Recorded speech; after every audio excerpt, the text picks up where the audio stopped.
ọmọ èèyàn pọ̀ oríṣiríṣi ẹni tá a máa ránṣẹ́ tí ó ti ṣẹ́délé tó kó Adéọlá ọmọ àgbààgbà rere nọ́mbà 1 gbogbo yẹn kú àdúró ti Solomon Adéọlá.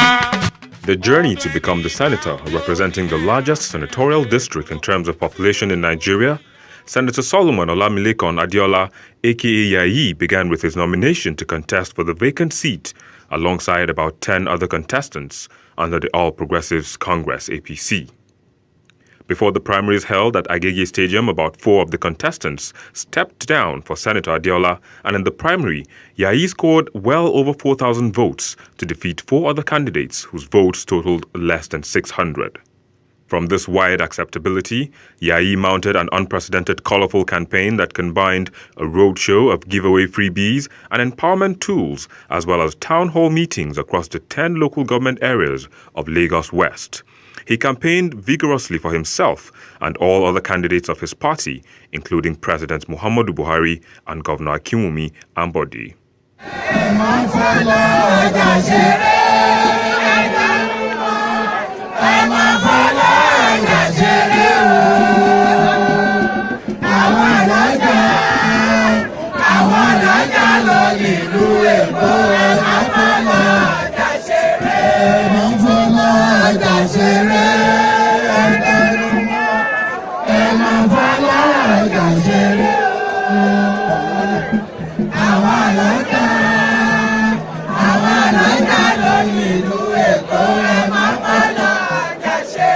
At the end of the rescheduled presidential and National Assembly elections from February the 14th, 2015 to March the 28th, 2015, Senator Adeola became the duly elected senator to represent Lagos West of some 13 million people, winning his closest rival with over 70,000 votes.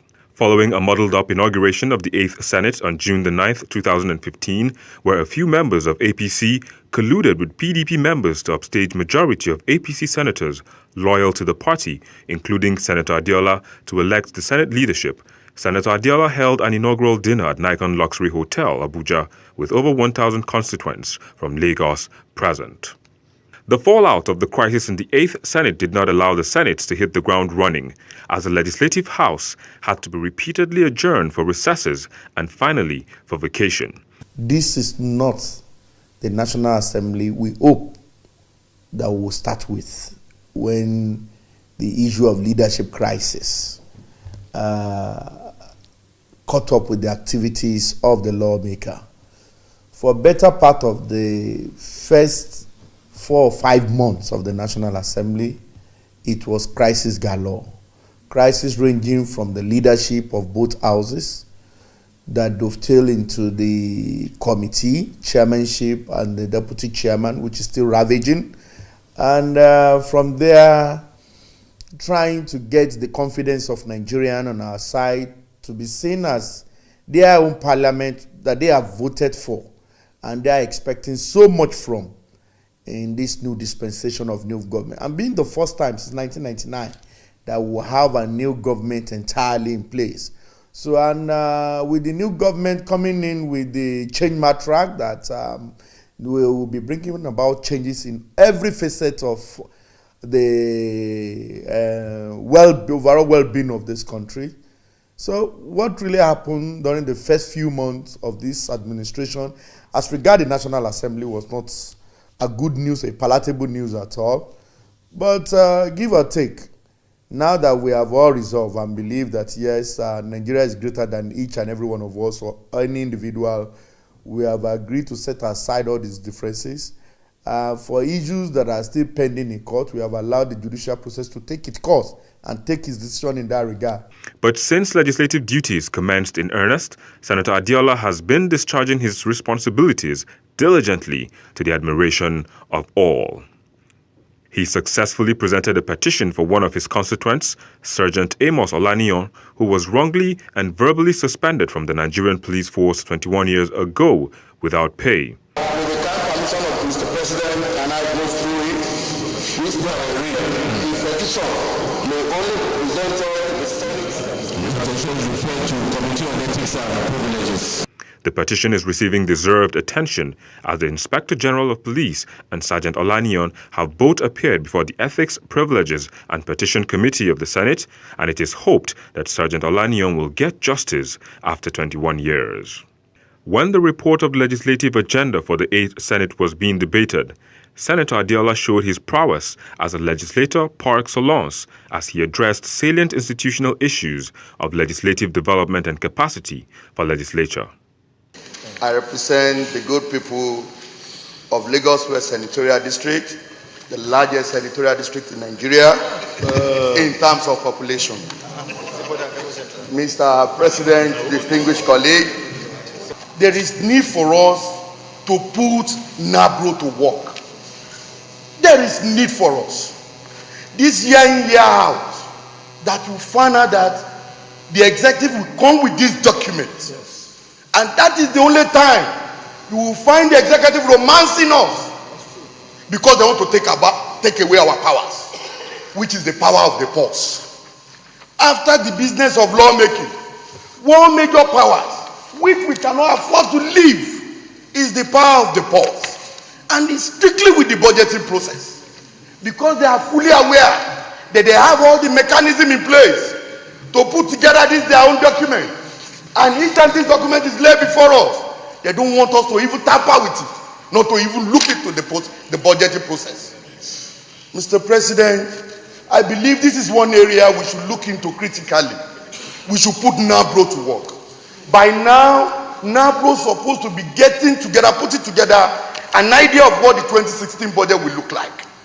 It is not until when the federal government brings their budget, the executive brings their budget, lay their budget and give it to us. We need NABRO to work and get us this document so that we can start looking into it critically.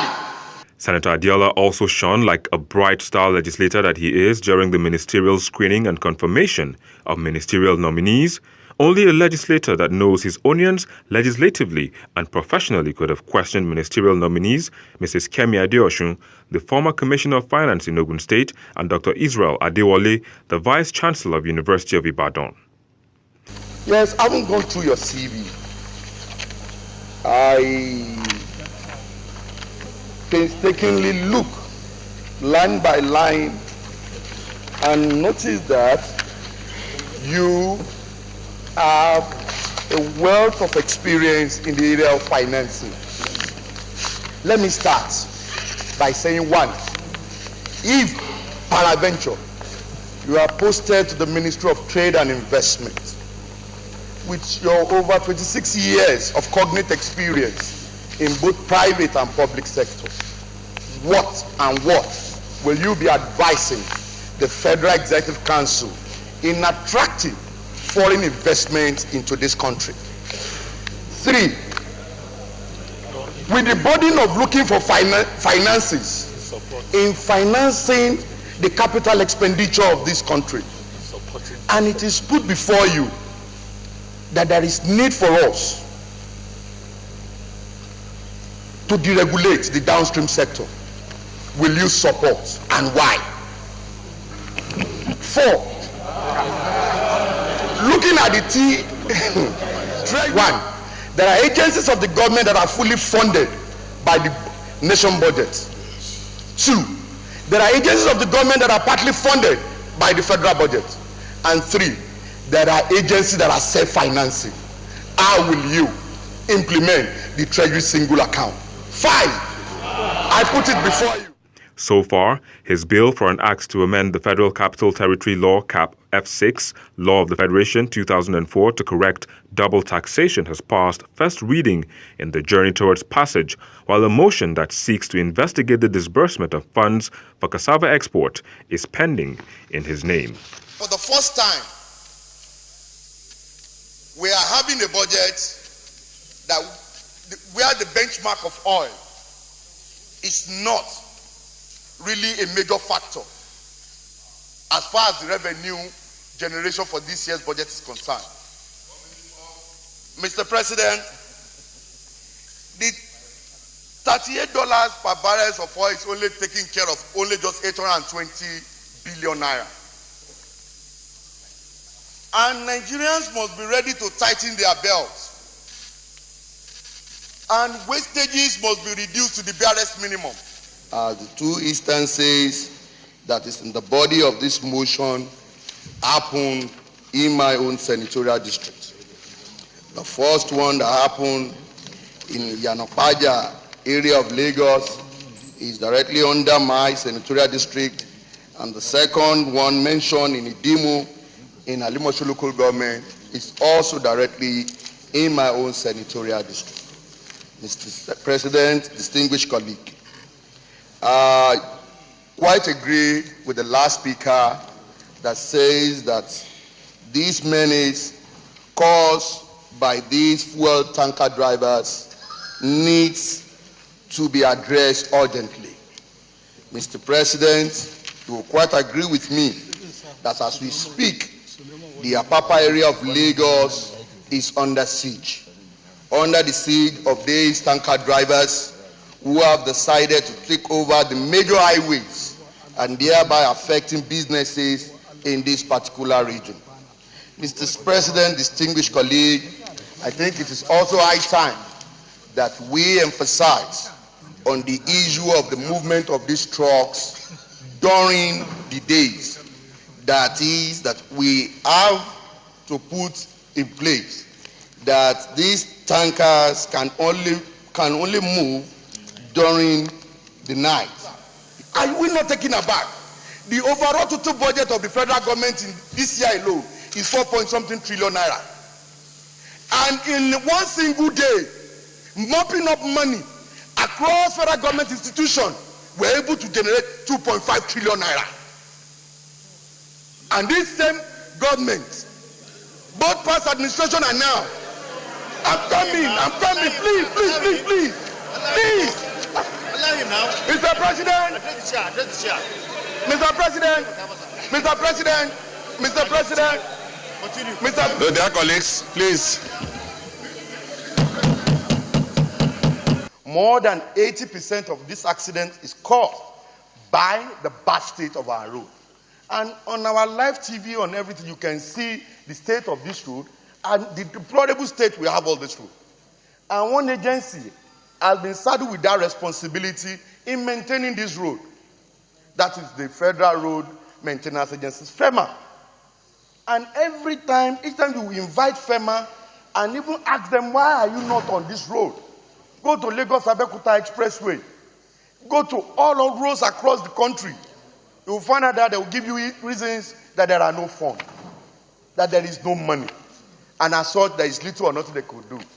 I have it on a reliable authority that 1 billion naira was sourced for FEMA during the tail end of last year. And as we speak, what is 1 billion naira going to do on all federal roads in Nigeria? Mr. President, are we aware as a Senate that there is an act setting up FEMA in 2002 and amended in 2007 that, among other things, where it states or mentioned the sources of revenue to FEMA. And I want us to pay a conscious attention to this particular act. My dear colleague, with the kind permission of the chair, there is a portion I would like us to read under section 14D of the act, where he mentioned about the various funds of the agencies. He specifically mentioned that 5% users charge on pump price of petrol, diesel, and of which 40% will accrue to FEMA and 60% to be utilized by established state road maintenance agency. Mr. President, distinguished colleagues, it will not be out of place for us if we go a step further to carry out investigation by asking the agencies that are supposed to remit this money to FEMA, which is the Petroleum Price Regulatory Agency, the PPRA. They are the one deducting this money at source. And after deduction, they are expected to give 40% of this 5% to FEMA, and while the 60% be shared among the 30 states of the Federation. How sure are we that FEMA is receiving this money from PPRA? Findings have shown that many of the state governors are diverting money that is given to them from the universal basic education. In terms of the education imbalance and the monitoring of the application of this fund, I don't think it will be out of place for judicious application of this fund, 2% of the budget of the federal government, given to UBEC, to show to us, evidence to show that yes, this money were disbursed and they were adequately applied for the projects in which they are stated to be applied. I have my facts and figures, names and data of the state governors, where there is diversion of this fund.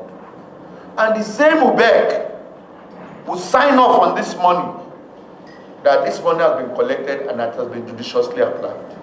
Because your job does not stop at the counterpart funding.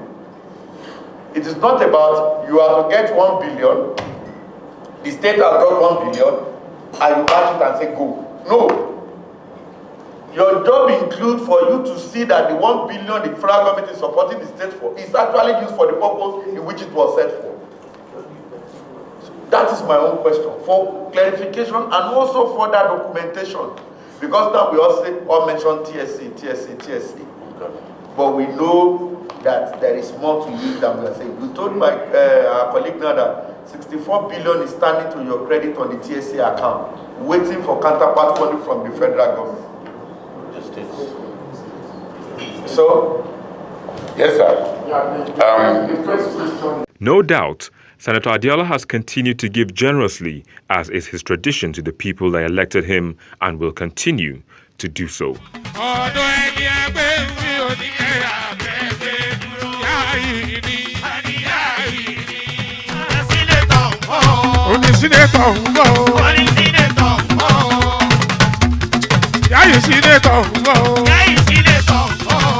Senator,